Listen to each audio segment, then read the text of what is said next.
Start कर रहे हैं सरफेस केमिस्ट्री। उसमें पहला फिनोमेना देख रहे हैं एड्सॉर्प्शन। ठीक है, एड्सॉर्प्शन की डेफिनेशन क्या है कि एवरी लिक्विड और solid surface has tendency to attract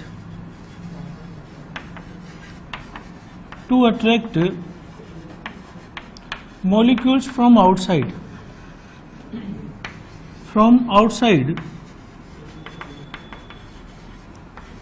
and retain them on the surface.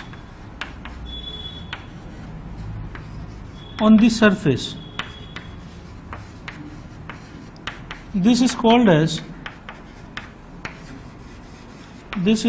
as adsorption. ठीक है, यानी सिंपली हम ये बोल सकते हैं कि it is accumulation of molecular species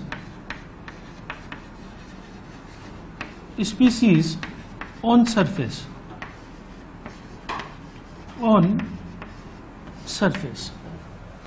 ठीक। जैसे फॉर द एग्जाम्पल,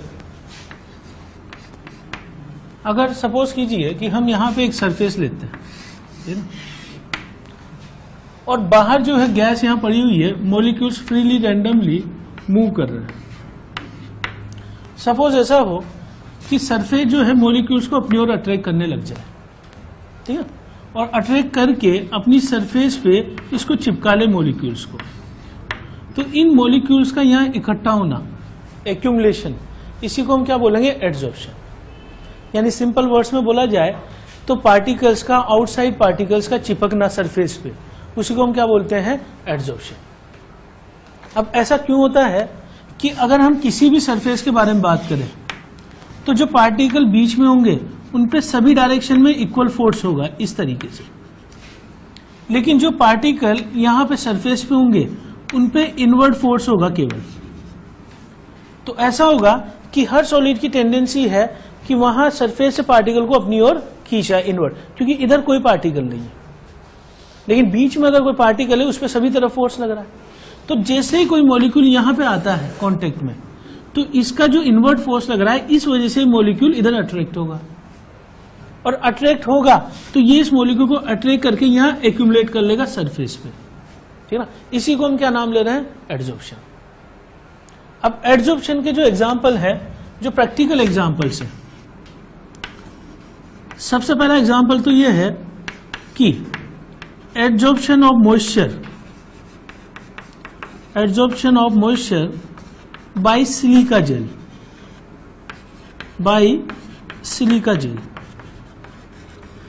इसका हम यूज कहां करते हैं कि जैसे लेबोरेटरी में कहीं पर अगर हमें मॉइस्चर को हटाना है तो हम लेबोरेटरी में क्या करते हैं? सिलिका जेल रखते हैं।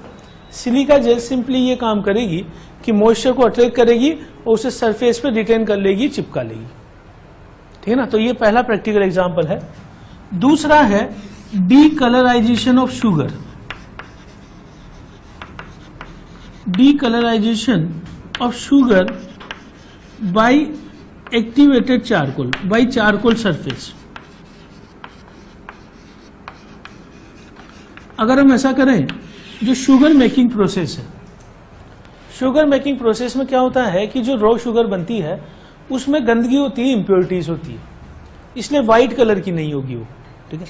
तो हम क्या करते हैं, उसको व्हाइट करने के लिए, उससे सारी इंप्योरिटीज हटाने के लिए शुगर के सॉल्यूशन को बार बार चारकोल सरफेस पे से पास करते हैं। तो उससे क्या होगा कि चारकोल सरफेस उन इंप्योरिटीज को चिपका लेगी, एड्सॉर्ब कर लेगी, ठीक है, और शुगर धीरे धीरे जो है वो क्रिस्टल क्लियर होती जाएगी, यानी कि प्योर जो उसमें इंप्योरिटीज है वो हटती जाएगी और व्हाइट कलर की शुगर बनती जाएगी। तो जितना ज्यादा बार हम पास करेंगे उतना ही ज्यादा व्हाइट शुगर बनती जाएगी। तो ये एग्जाम्पल है decolourisation of sugar bye charcoal surface. तीसरा जो प्रैक्टिकल एग्जाम्पल है, adsorption of dangerous gases. Adsorption of dangerous gases by gas mask. जो लोग माइंस में काम करते हैं, ठीक है, वो अपने साथ गैस मास्क रखते हैं। नीचे माइंस में जो डेंजरस गैसेस है, सफोकेटिंग गैसेस है, ठीक है, तो वो क्या करती है कि गैस मास्क में जैसे ही वो इनहेल करेंगे तो वहां पे एक सरफेस होता है एक्टिवेटेड चारकोल का। तो एक्टिवेटेड चारकोल क्या करता है कि डेंजरस गैसेस को चिपका लेता है, और जो नॉर्मल गैसेस हैं जैसे ऑक्सीजन गैस है तो वो नहीं चिपकेगी और वैसे ही थ्रू आउट पास हो जाएगी। तो डेंजरस गैसेस जैसे माइंस में है तो कौन सी गैस है, जैसे कार्बन मोनोऑक्साइड है, सफोकेटिंग SO2 गैस है, ठीक है। तो जितने भी इस तरह की गैसेस हैं वो वहां पे सरफेस पे चिपक जाती है गैस मास्क के सरफेस। बहुत सारे प्रैक्टिकल एप्लीकेशन है एड्सॉर्प्शन के, उनमें से 3 हमने यहाँ पे लिखे हैं, ठीक है। तो सिंपल मीनिंग ये है accumulation of outer particles on the surface. Note कर लो फटाफट। Adsorption versus absorption. अब देखिए इनमें जो बेसिक डिफरेंस है वो क्या है कि अगर मान लो किसी सरफेस पर मॉलिक्यूल्स अट्रैक्ट हो रहे हैं और यहां सरफेस पे रिटेन हो रहे हैं केवल, तो हम इसे बोलते हैं एड्सॉर्प्शन, ठीक। और अगर ऐसा हुआ कि सरफेस में यहां पर अंदर की तरफ मॉलिक्यूल आ गए, ठीक है, as well as on surface, ठीक, तो फिर हम इसे बोलते हैं एब्जॉर्प्शन। तो सिंपल मीनिंग ये है कि पूरा सोख लेगा अंदर तक तो एब्जॉर्प्शन होगा। जैसे फॉर द एग्जांपल अपन बोले, मतलब समझने के लिए कि स्पंज को अपन पानी में डाल दें, ठीक है, तो स्पंज क्या होगा, अंदर तक पानी सोख लेगा। तो वाटर जो है, जैसे मान लो बाहर से पार्टिकल पूरे अंदर तक आ जाए तो उसे हम एब्जॉर्प्शन बोलेंगे, ठीक है ना। चलो तो नेक्स्ट जो है, दोनों में अंतर जो हम देख रहे हैं एड्सॉर्प्शन वर्सेस एब्जॉर्प्शन में, तो this is purely a surface phenomena, ठीक है। सरफेस फिनोमिना हम इसको इसलिए बोल रहे हैं क्योंकि मॉलिक्यूल जो है वो केवल सरफेस पे आकर रिटेन हो रहे हैं, ठीक है। एब्जॉर्प्शन की हम बात कर रहे हैं, this is called as bulk phenomena, ठीक है। तो मॉलिक्यूल जो है यहाँ पे पूरे बल्क में डिस्ट्रीब्यूटेड है यूनिफॉर्मली, तो ये बल्क फिनोमिना है, ठीक। अगर हम इसके लिए बोले तो इट डिक्रीजेस विथ टाइम, और इसके लिए होता है कि it occurs at uniform rate,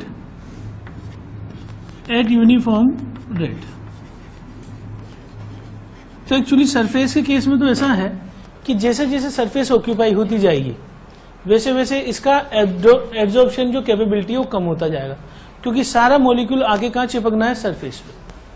तो ये शुरू में तो होगा और बाद में धीरे धीरे ये डिक्रीज होता जाएगा इसकी रेट। तो रेट ऑफ एड्सॉर्प्शन, मैं किसकी बात कर रहा हूं, rate of adsorption. Rate of adsorption decreases with time, और यहां पे क्या होगा कि इसकी रेट जो है वो यूनिफॉर्म रेट से चलता रहेगा, ठीक है, क्योंकि मॉलिक्यूल इसमें अंदर की तरफ एंटर कर रहा है, ठीक है।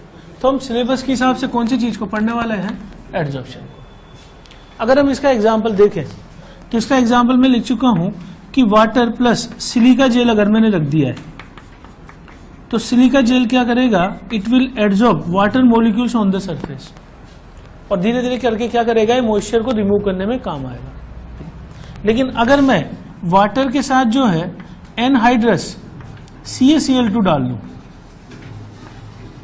ठीक, तो CaCl2 जो है वो डिहाइड्रेटिंग एजेंट के तौर पे लिया जाता है, और ये क्या करेगा, वाटर मॉलिक्यूल को अंदर एब्जॉर्ब करवा लेगा, ठीक है। यानी कि ये क्या करता है, हाइड्रस कंडीशन में बदल जाता है CaCl2.6H2, ठीक। तो पूरा मॉइस्चर जो ये अंदर तक खींच सकता है, तो ज्यादा अच्छे तरीके से मॉइस्चर को रिमूव करने का काम ये करेगा।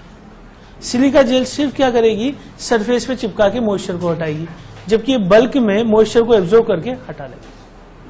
तो ये एब्जॉर्प्शन है जो बल्क में होगा, और सरफेस पे होगा तो वो क्या कहलाएगा, एड्सॉर्प्शन, ठीक। एड्सॉर्प्शन के 2 पार्ट है। एड्सॉर्प्शन में 2 कंपोनेंट हम लेते हैं, एक तो लेते हैं एड्सॉर्बेंट और एक लेते हैं हम एड्सॉर्बेंट। दोनों के बीच में डिफरेंस क्या है कि सपोज कीजिए मेरे पास कोई सरफेस है और सरफेस पे मॉलिक्यूल अट्रैक्ट हो रहे हैं और यहां आकर चिपक रहे हैं, ठीक। तो ये जो सरफेस है ये तो कहलाती है एड्सॉर्बेंट, यानी it is the surface on which adsorption takes place. और जो मॉलिक्यूल चिपकने के लिए आ रहा है, इस मॉलिक्यूल को हम नाम देते हैं एडजॉर्बेट का। तो compound which is being adsorbed is called as adsorbate, और जो सरफेस है that is called as adsorbent. ठीक है, अब हम क्या करते हैं कि एक्सटेंट ऑफ एडजॉर्प्शन डिफाइन करते हैं। एक्सटेंट ऑफ एडजॉर्प्शन को हम डिफाइन करते हैं by x by m value, where x is amount of adsorbate, amount of adsorbate, और एम यहां पर होगा amount of adsorbent, amount of adsorbent, यानी एक्स बाई एम किसका रेशियो है, इसका amount divided by amount of adsorbent. ठीक, तो अगर मैं एक्स का वैल्यू बढ़ाता जाऊं तो एक्स बाई एम बढ़ता जाएगा, और अगर एक्स बाई एम बढ़ता गया तो मैं बोलूंगा कि extent of adsorption, extent of adsorption increase करता जाएगा इसके साथ साथ। समझे बात को? हम कैसे देखेंगे एडजॉर्प्शन को कि जितने ज्यादा मॉलिक्यूल यहां पे चिपके हुए रहेंगे, एडजॉर्ब हुए रहेंगे, तो ये अमाउंट बढ़ता जाएगा, तो एडजॉर्प्शन बढ़ता जा रहा है इसका मतलब। तो किससे देखेंगे कि ये जो अमाउंट यहां चिपका हुआ है इसका रेशियो किसके साथ है, एडजॉर्बेंट के साथ। तो एक्स बढ़ेगा तो एक्स बाई एम बढ़ेगा, और एक्स बाई एम बढ़ेगा तो एडजॉर्प्शन का अमाउंट भी बढ़ता जाएगा। ठीक, इसके बाद हम देख रहे हैं factors affecting adsorption. Factors affecting adsorption में जो सबसे पहला फैक्टर है वो है nature of adsorbate, nature of adsorbate, यानी एडजॉर्प्शन इस पे डिपेंड करेगा कि एडजॉर्बेट हम कैसे ले रहे हैं। जैसे for the example, hydrogen gas is more adsorbed on platinum surface than iron. इसका मतलब ये हुआ कि जैसे आप ऑर्गेनिक में एक रिएक्शन पढ़ते हैं कि हाइड्रोजनेशन अपन करा रहे हैं एल्कीन का, तो एल्कीन के हाइड्रोजनेशन के टाइम हम कैटलिस्ट जो यूज करते हैं निकल, पैलेडियम या प्लेटिनम। तो उसका रीजन ये है कि जो हाइड्रोजन गैस है that is more adsorbed on platinum surface, तो वहां पे हम आयरन या कॉपर मेटल नहीं ले सकते। ठीक है, तो पहला फैक्टर तो हो गया कि किस तरह का एडजॉर्बेट हम ले रहे हैं। सेकेंड फैक्टर हमारे पास है कि हमारे पास एडजॉर्बेंट कैसा है। तो second factor is nature of adsorbent, surface पे भी डिपेंड करेगा। जैसे for the example, activated charcoal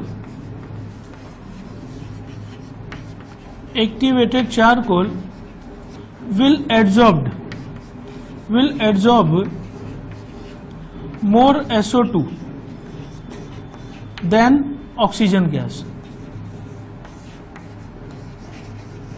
ठीक है, तो एक्टिवेटेड चारकोल का हम यूज करते हैं गैस मास्क में, तो गैस मास्क में SO2 गैस ज्यादा एब्जॉर्ब हो जाएगी इन कंपैरिजन टू ऑक्सीजन। तो दोनों चीजों पे डिपेंड करेगा किस तरह का कंपाउंड है और किस तरह की सरफेस है। ठीक है ना, किस सरफेस पे कौन सा ज्यादा होगा ये हम देख के कभी नहीं बता सकते। हर सरफेस की एक खासियत है, उसी हिसाब से वो एब्जॉर्प्शन करेगा। ठीक है ना, तो ये चीज तो अपने एक तरह से सिलेबस के बियॉन्ड है कि हम ये बता दें किसी सरफेस को देखकर कि ये किस चीज का ज्यादा एब्जॉर्प्शन इस पे होगा कंपैरेटिवली। इस तरह का क्वेश्चन नहीं पूछा जाता। ठीक है, तो दो फैक्टर तो ये हो गए, type of adsorbate, type of adsorbent. तीसरा जो फैक्टर है वो है सरफेस एरिया। सरफेस एरिया अगर बढ़ता जाएगा तो सरफेस एरिया बढ़ने पर एडजॉर्प्शन भी बढ़ जाता है। ठीक, इसका कारण यह है कि जैसे अपन किसी को क्रश कर दें, पाउडर फॉर्म में ले दें, ठीक है, यानी कैटलिस्ट इन पाउडर्ड फॉर्म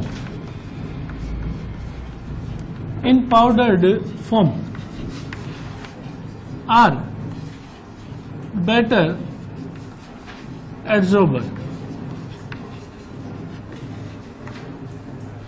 यानी अगर हमने किसी कैटलिस्ट को लेना है वहां पे, ठीक है, तो एक्चुअली कैटेलिस्ट क्या करता है, सरफेस एरिया प्रोवाइड कराता है रिएक्टेंट्स को। तो जितना ज्यादा सरफेस एरिया प्रोवाइड कराएगा उतना ही अच्छा कहलाएगा। भाई एड्सॉर्प्शन प्योरली सरफेस फिनोमिना है। अब अगर हमारे पास कैटेलिस्ट है, सॉलिड कैटेलिस्ट है एक टुकड़ा, अगर हमने उसको पाउडर फॉर्म में चेंज कर लिया है तो पाउडर बनाने पे क्या होगा, सरफेस एरिया बढ़ता जाएगा, ठीक है। और जितना ज्यादा सरफेस एरिया बढ़ेगा उतना ही ज्यादा एड्सॉर्प्शन अच्छे तरीके से होगा।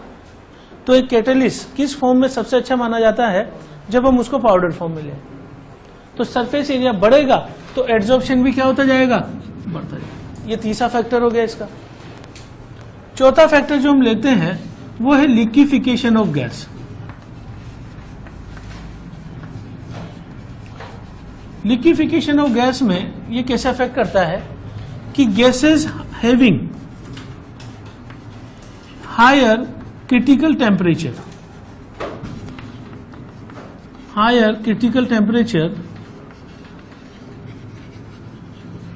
Are more adsorbed.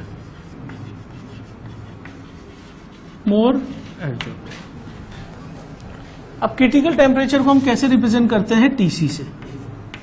टीसी का फॉर्मूला होता है 8A/27 RB, where A and B are constants. Van der Waals gas constant बोलते हैं इसे अपन। तो अगर किसी गैस का टीसी ज्यादा है, तो उसमें A की वैल्यू ज्यादा होगी। और A जो वान डर वाल गैस कॉन्स्टेंट है, इट रिप्रेजेंट्स इंटरमोलिकुलर फोर्सेस।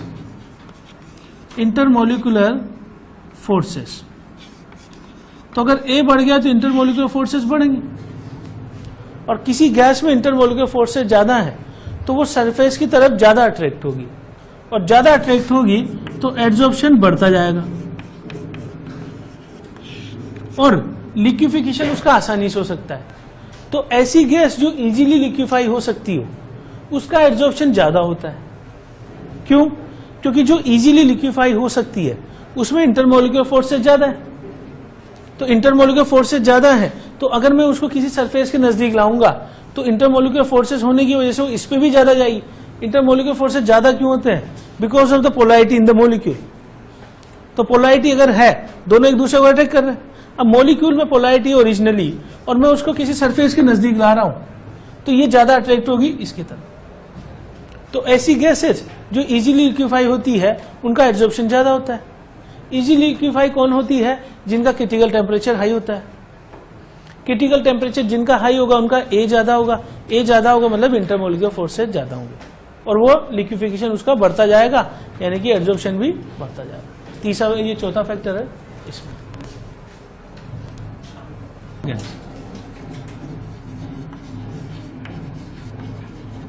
ठीक। अब इसमें होता है कि जनरली जब हम प्रेशर बढ़ाते हैं तो एड्सॉर्प्शन जो है बढ़ता जाता है। इसको हम डिटेल में देखते हैं बाद में, ठीक है। और छठा होता है टेम्परेचर ऑफ गैस। टेम्परेचर को भी हम स्टडी करेंगे अभी कि टेम्परेचर कैसे अफेक्ट करता है, पर फैक्टर अफेक्ट करने वाले दो हैं इसके अलावा, प्रेशर और टेम्परेचर, ठीक है। ये हम अभी स्टडी करेंगे, ठीक। हम देख रहे हैं थर्मोडायनामिक्स ऑफ एड्सॉर्प्शन। अब एड्सॉर्प्शन के लिए पहला पॉइंट तो यह है कि एड्सॉर्प्शन इज स्पॉन्टेनियस।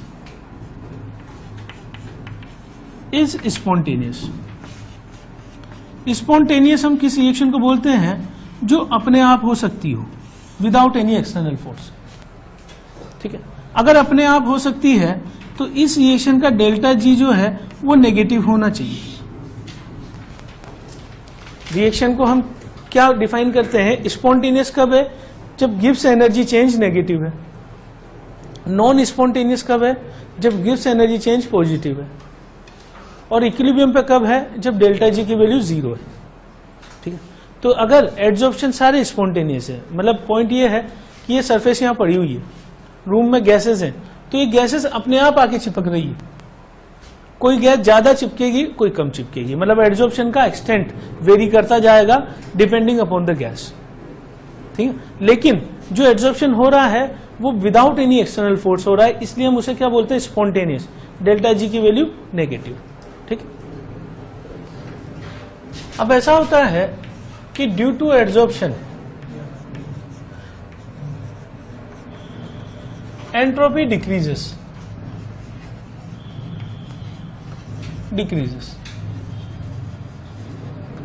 ठीक है। अब एंट्रोपी कैसे डिक्रीज कर रही है वो समझ रहे हैं कि जैसे मान लीजिए एक सरफेस यहां पड़ी हुई है और गैस के मॉलिक्यूल आउटसाइड में रैंडमली मूव कर रहे हैं इस तरीके से। जैसे ही एड्जॉर्प्शन हो जाएगा वैसे ये मॉलिक्यूल इस सरफेस पे आके एक ऑर्डर्ड फॉर्म में आ जाएंगे इस तरीके से, ठीक। तो इसका मतलब ये हुआ कि एड्जॉर्प्शन होने से जो यहां सिस्टम में रैंडमनेस थी वो कम होती जा रही है। तो हम ये बोलेंगे कि सिस्टम की रैंडमनेस, या फिर मैं इसी को बोल दूं डिसऑर्डर्ड, तो डिसऑर्डर जो है वो डिक्रीज करता जाएगा।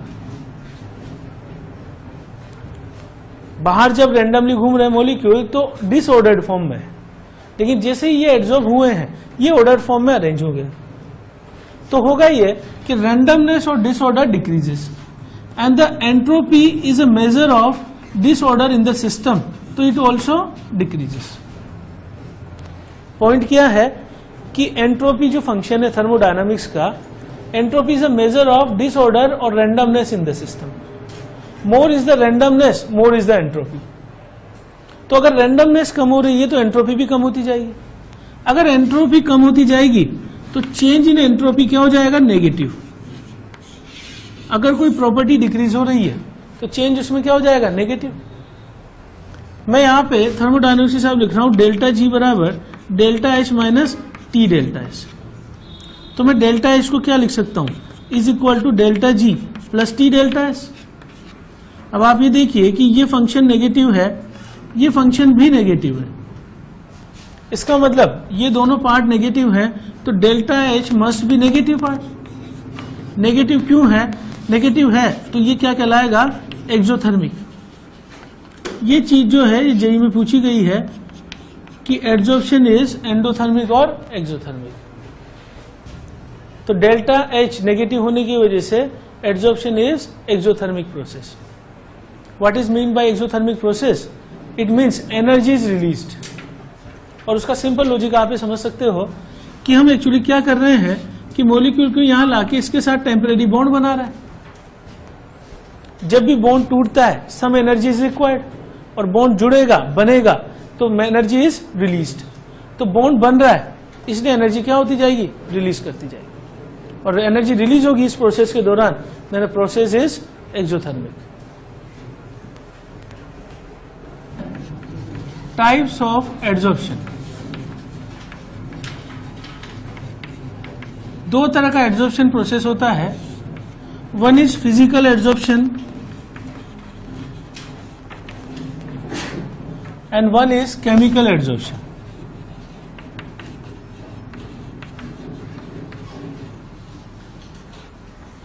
ठीक। फिजिकल एड्जॉर्प्शन का दूसरा नाम है फिजिजॉर्प्शन, और केमिकल एड्जॉर्प्शन का दूसरा नाम है केमिजॉर्प्शन।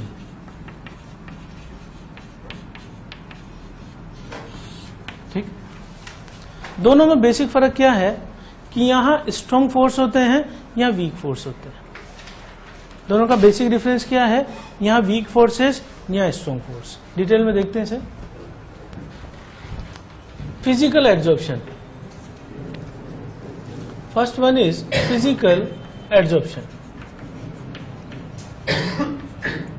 फिजिकल एड्जॉर्प्शन ये है कि मॉलिक्यूल्स आर हेल्ड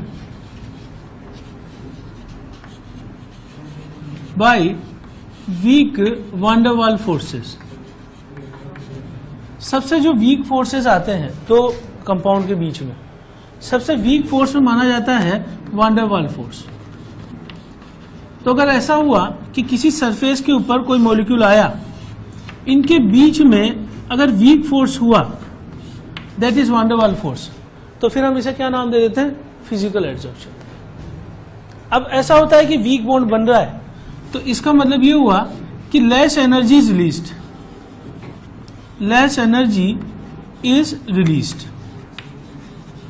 क्योंकि प्रिंसिपल ये है कि जितना ज्यादा स्ट्रॉन्ग बॉन्ड बनेगा उतनी ही ज्यादा एनर्जी रिलीज होगी। उससे क्या होगा, स्टेबिलिटी बढ़ती जाएगी। तो जितना वीक बॉन्ड बनेगा उतनी कम एनर्जी रिलीज होगी। इसका मतलब हम ये बोल सकते हैं कि enthalpy of adsorption is low, और इसकी रेंज होती है फिजिकल एड्सॉर्प्शन के केस में 20 to 40 किलो जूल पर मोल। एंथैल्पी ऑफ एड्सॉर्प्शन हम किसको बोलते हैं, energy released. What is enthalpy of adsorption, energy released during adsorption.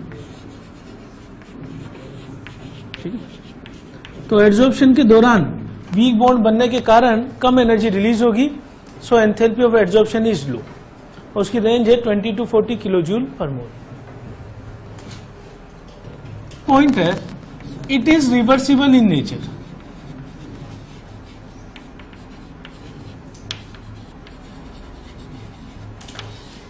Reversible in nature का मतलब यह है कि इसमें डिसॉर्प्शन इजी है, desorption is easy. What is mean by desorption, it is removal of particle from surface. यानी actually हम इसको बोल सकते हैं it is reverse of adsorption. तो कहने का मतलब यह है कि मान लो कोई सरफेस यहां पड़ी हुई है, मॉलिक्यूल यहां आया और यहां पे रिटेन हो गया। ठीक है, अब चूंकि जो रिटेन हुआ है वो वीक फोर्सेस की वजह से हुआ है, तो हम आसानी से इस मॉलिक्यूल को तोड़ सकते हैं और हटा सकते हैं। तो एड्सॉर्प्शन जो है हुआ, उसके बाद हटाना जो है आसान है। तो this process is reversible in nature, यानी हमने यहां एड्सॉर्ब करवा लिया, हटा भी लिया आसानी से। आसानी से क्यों हटा लिया, क्योंकि जो फोर्स था इन दोनों के बीच में, ये वीक फोर्स था, वान डर वाल फोर्स था। तो it is reversible in nature. It is non specific. Non specific का मतलब यह है कि each gas is adsorbed, each gas will be adsorbed in varying amount. Varying amount का मतलब यह है कि सरफेस पे कोई गैस ज्यादा एड्सॉर्ब हो जाएगी, कोई कम एड्सॉर्ब हो जाएगी, लेकिन एड्सॉर्प्शन सभी गैसेस का होगा।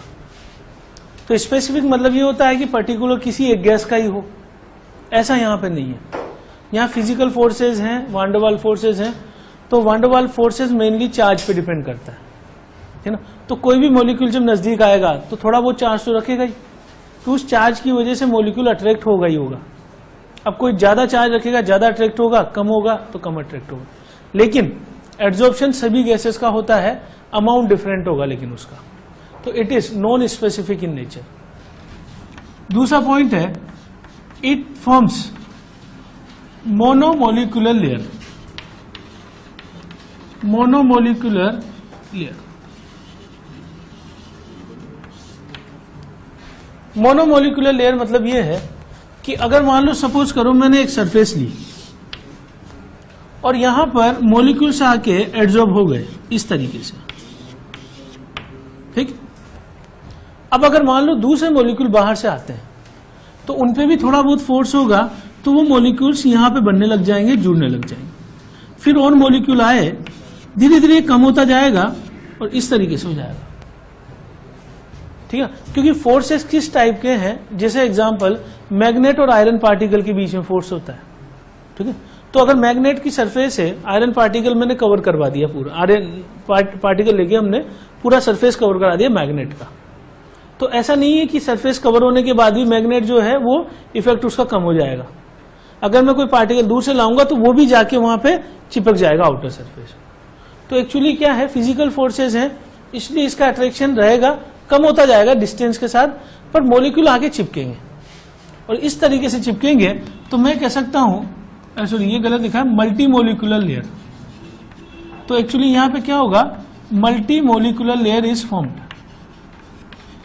Multi molecular layer is formed. Multi molecular layer समझ पा रहे हैं, काफी सारी लेयर इसमें बन जाएगी। देख रहे हैं इफेक्ट ऑफ प्रेशर।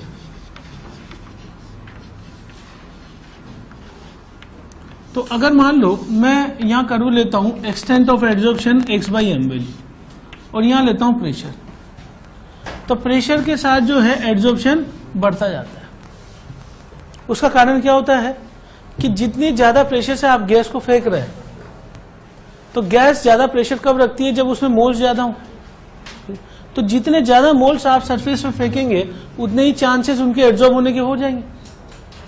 अगर हम 1 मोल गैस फेंकेंगे सरफेस पे तो कम चिपकेगी, अगर मैं 100 मोल फेंकूंगा तो ज्यादा चिपकेगी। तो जैसे जैसे हम प्रेशर गैस का बढ़ाते जाते हैं तो effect of pressure of gas, तो एब्जॉर्प्शन उसके साथ बढ़ता जाता है।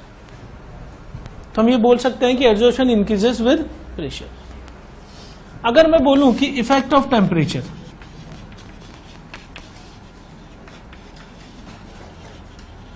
इफेक्ट ऑफ टेम्परेचर, तो ये इफेक्ट उल्टा है। x/m जो है उसका टेम्परेचर के साथ कर्व देखूं तो धीरे धीरे कम होता जाता है।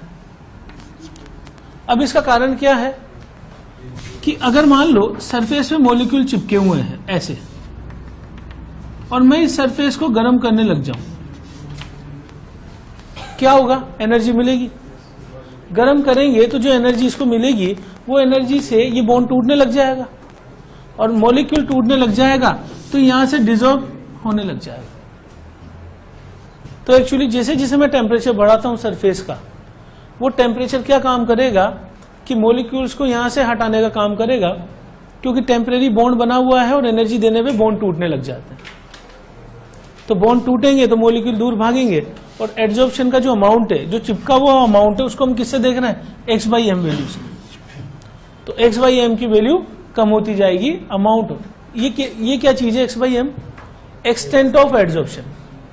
जितना ज्यादा चिपका हुआ रहेगा उतना ही एड्जॉर्प्शन ज्यादा होगा, ठीक है ना। तो x का वैल्यू कम होता जाएगा, x/m कम होता जाएगा। तो with the temperature x/m decreases. बाद हम देख रहे हैं chemical adsorption.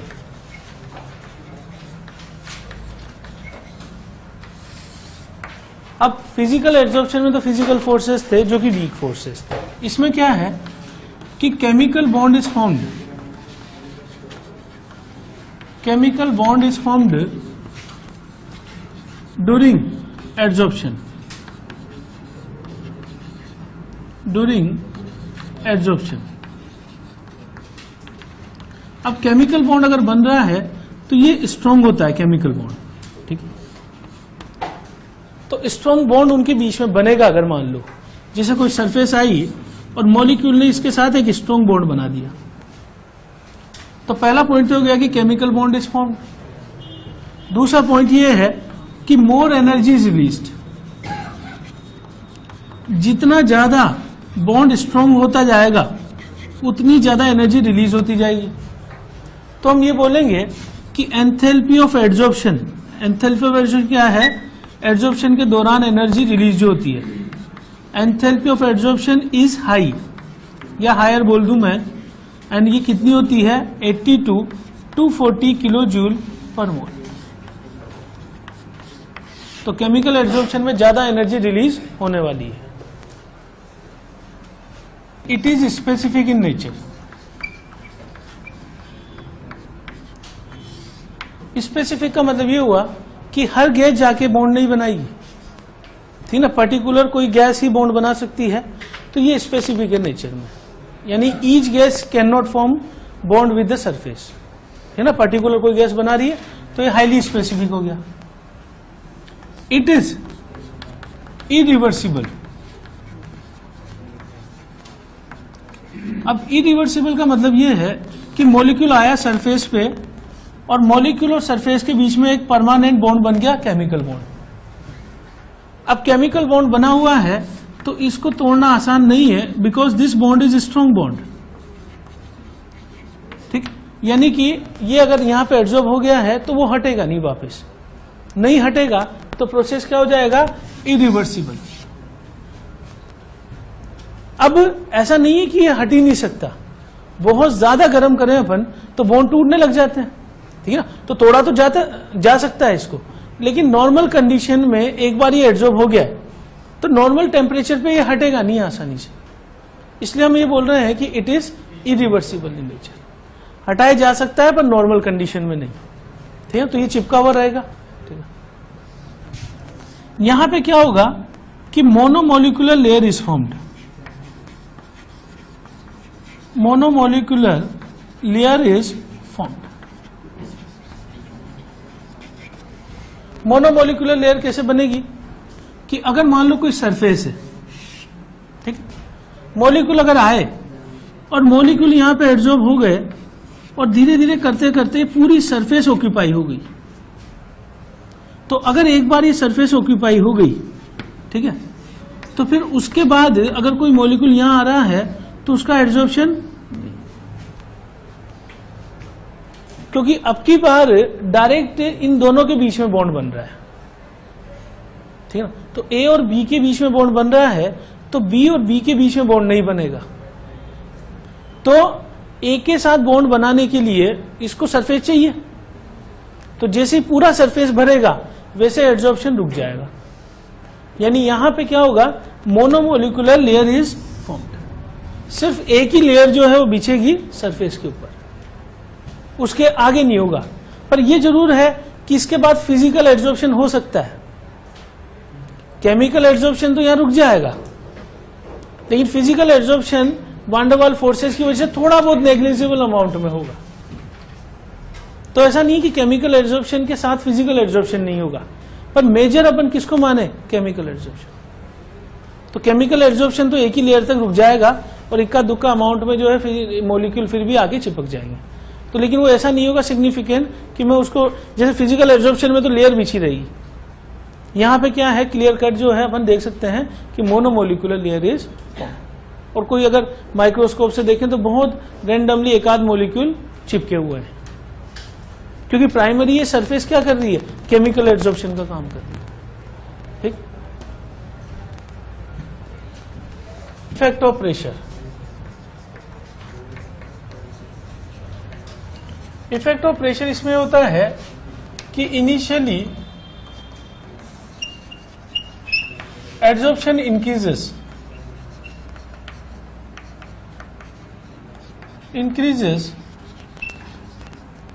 then it becomes constant।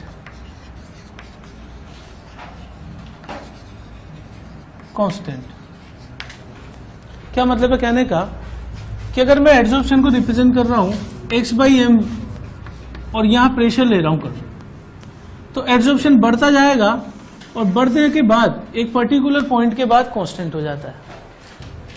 ठीक, अब इसको हम कैसे समझ सकते हैं कि जैसे जैसे मैं एड्जॉर्प्शन कराऊंगा, जैसे यहां सरफेस में ला रहा हूं मॉलिक्यूल्स को, तो जब तक सरफेस खाली रहेगी ये चिपकता रहेगा, एड्जॉर्ब होता रहेगा। लेकिन जैसे ये सरफेस पूरी भर जाएगी उसके बाद तो इसका एड्जॉर्प्शन रुक गया, तो फिर ये अमाउंट क्या हो जाएगा, कांस्टेंट। तो पूरा सरफेस एरिया ऑक्यूपाई हो जाने के बाद the amount of adsorption has become constant. ठीक है, तो ये कर्व कैसे जाता है, इस तरीके से, किसमें, केमिकल एड्जॉर्प्शन। हम देख रहे हैं इफेक्ट ऑफ टेम्परेचर।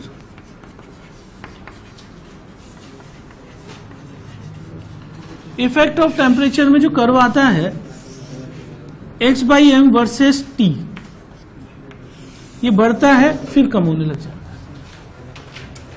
अभी थोड़ी देर पहले हमने कर्व किसका बनाया है, फिजिकल एड्जॉर्प्शन का। वो कैसा आया था, डिक्रीजिंग, ऑलवेज डिक्रीजिंग, क्योंकि उसका कारण क्या था कि गर्म करते ही जो है वो बॉन्ड टूटने लग गए और वो अवे चला गया।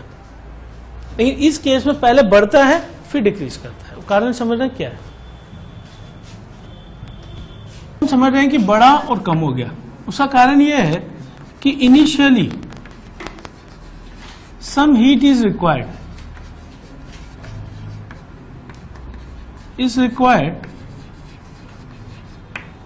To initiate reaction.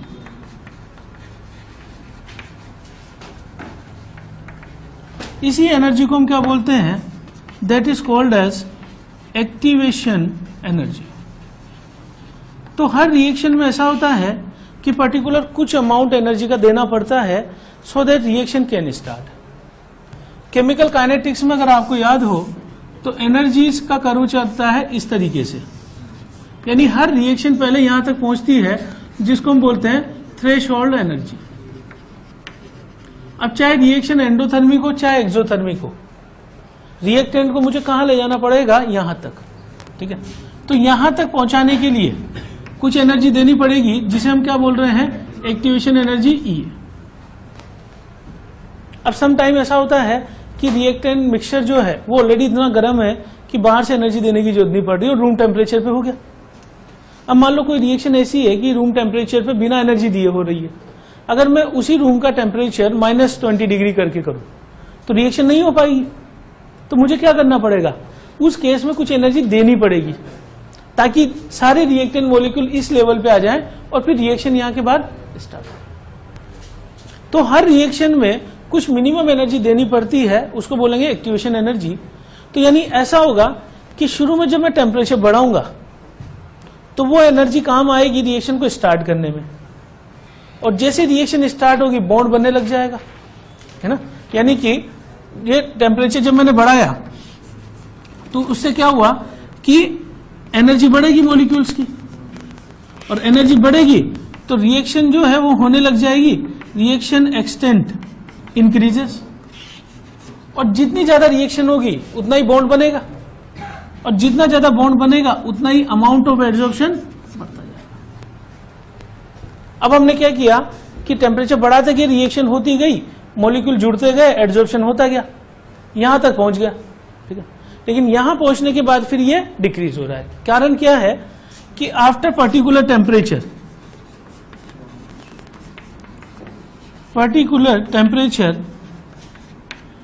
if we heat up surface,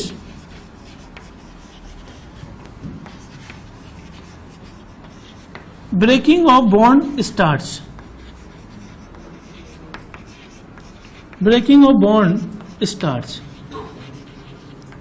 ठीक। मतलब इसका मतलब ये हुआ कि जैसे यहां पे एक सपोज कीजिए कि हमने एक सरफेस लिया, अब मॉलिक्यूल जो है यहां के बॉन्ड नहीं बना रहा था क्योंकि टेम्परेचर कम था, हमने इसको गर्म करना स्टार्ट किया, ठीक है। एनर्जी मिली मॉलिक्यूल को और मॉलिक्यूल यहां आके चिपक गया, बॉन्ड बना लिया। अब हमने क्या किया, एक बार बॉन्ड बन गया, एडजॉर्ब हो गया, हमने इसका टेम्परेचर बढ़ाना चालू कर दिया। अब क्या होगा कि जो एडजॉर्ब्ड मॉलिक्यूल है ये जब बहुत ज्यादा गर्म हो जाएगा तो वो हीट से ये बॉन्ड टूट जाएगा, और ये टूट जाएगा तो ये मॉलिक्यूल वापस यहां से भाग जाएगा। यानी शुरू में हमने एनकरेज किया रिएक्शन को होने के लिए बाय सप्लाइंग सम हीट, तो उससे क्या हुआ कि एनर्जी बढ़ी और रिएक्शन का एक्सटेंट बढ़ता गया। लेकिन जब मॉलिक्यूल एडजॉर्ब हो गए और हम टेम्परेचर को फिर भी बढ़ाते गए, जब हमने सरफेस को बहुत ज्यादा हीट अप कर दिया तो फिर क्या होगा, उस एनर्जी के मिलने से वो जो बॉन्ड बना हुआ है, हर बॉन्ड की कुछ पर्टिकुलर एनर्जी है, उससे ज्यादा एनर्जी उसको मिल जाएगी, टूट जाएगा बॉन्ड। तो फिर क्या हो जाएगा, बॉन्ड डिसोसिएशन स्टार्ट्स, और उस केस में ये भागने लग जाएगा, यानी अमाउंट जो बढ़ा था वो धीरे धीरे कम हो जाएगा। तो फिजिकल एड्सॉर्प्शन और केमिकल एड्सॉर्प्शन में क्या डिफरेंस है कि वहां टेम्परेचर बढ़ाने पे स्ट्रेट फॉरवर्ड डिक्रीज था, केमिकल एड्सॉर्प्शन में बढ़ा फिर डिक्रीज। यानी अगर मैं इसमें कर्व देखूं, ये कर्व मैं बना रहा हूं x/m वर्सेस p का, 3 कर्व बनाए मैंने इस तरीके से, T1, T2, T3। हमसे पूछा जाए कि T1, T2, 3 का ऑर्डर क्या होगा। अगर मैं किसी भी फिजिकल एड्सॉर्प्शन की बात कर रहा हूं, फिजिकल एड्सॉर्प्शन में क्या होगा, इस पे क्वेश्चन पूछा जा चुका है जेईई में। अगर मैं फिजिकल एड्सॉर्प्शन का केस लेता हूं तो फिजिकल एड्सॉर्प्शन में कम होता जाएगा एड्सॉर्प्शन, तो आप ये देखो कि ऊपर जाने पे एड्सॉर्प्शन बढ़ता जा रहा है तो टेम्परेचर कम होता जा रहा होगा, यानी कि T3 less than T2 less than क्या हो जाएगा, T1। बात समझ पा रहे हैं कौन से की बात कर रहा हूं मैं, फिजिकल एड्सॉर्प्शन। मैं टेम्परेचर बढ़ाता जाऊंगा, एड्सॉर्प्शन कम होता जाएगा क्योंकि उसका कर्व स्ट्रेट फॉरवर्ड क्या आ रहा था, डिक्रीजिंग। अगर मैं केमिकल एड्सॉर्प्शन की बात करूं, कर्व मैं इधर ड्रॉ कर रहा हूं, अगर मैं केमिकल एड्सॉर्प्शन की बात करूं और मैं कहां बात कर रहा हूं, लो टेम्परेचर रेंज में, बहुत हाई टेम्परेचर नहीं किया मैंने, ठीक है। तो x by m versus p का कर्व अगर मैं देखूं इस तरीके से, इस कर्व को हम बोलते हैं एक्चुअली आइसोथर्म। आइसोथर्म क्यों बोलते हैं, ये आइसोथर्म इसलिए कहलाता है कि इस पूरे प्रोसेस के दौरान मैं टेम्परेचर कांस्टेंट रख रहा हूं T1, इस पूरे के दौरान T2, पूरे के दौरान T3, तो हम इसको आइसोथर्म बोलते हैं। आइसोथर्म मतलब टेम्परेचर कांस्टेंट। अगर केमिकल एड्जॉर्प्शन की बात हो रही है और लो टेम्परेचर रेंज चल रही है, अगर मैं इसको T1 बोलूं, इसको T2 बोलूं, इसको T3 बोलूं, आप बता सकते हैं क्या ऑर्डर होगा? T1 less than T2 less than T3। क्या कारण है इसका? क्योंकि कर्व थोड़ी देर के लिए लो टेम्परेचर में ऐसे फॉलो होता है, यानी अमाउंट ऑफ एड्जॉर्प्शन क्या होता जाएगा? बढ़ता जाएगा।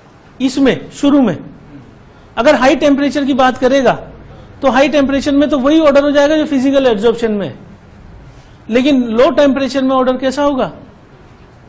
रिवर्स, ठीक है ना। तो फिजिकल एड्जॉर्प्शन में तो जैसे जैसे मैं टेम्परेचर बढ़ाऊंगा एड्जॉर्प्शन कम होता जाएगा, लेकिन केमिकल एड्जॉर्प्शन में मैं जैसे जैसे टेम्परेचर बढ़ाऊंगा एड्जॉर्प्शन बढ़ता जाएगा।